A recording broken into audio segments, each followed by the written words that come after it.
आँखी में प्रेमक छैया।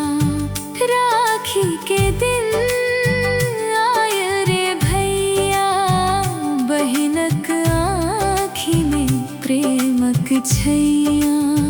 कलाई पर बांधब स्नेहक डोर, जुग जुग जिया भैया, रहू खुश हर ओर।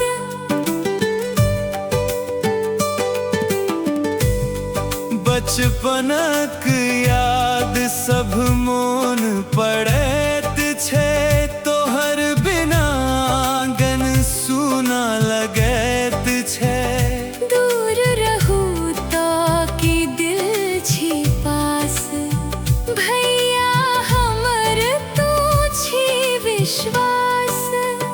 राखी के डोर कहे बारंबार, भैया बहिना करे तोहर इंतजार।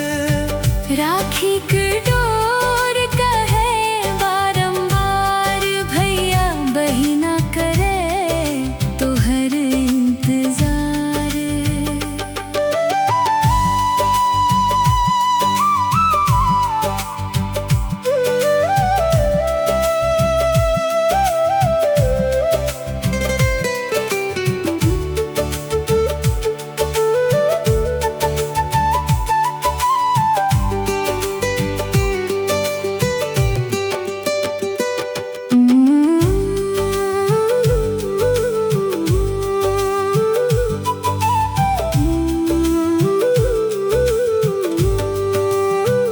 राखी के दिन आय रे भैया, बहिनक आँखी में प्रेमक छैया।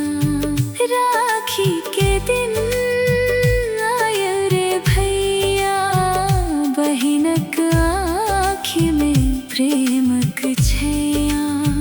कलाई पर बांधब स्नेहक डोर, जुग जुग जिया भैया, रहू खुश हर ओर। राखी के डोर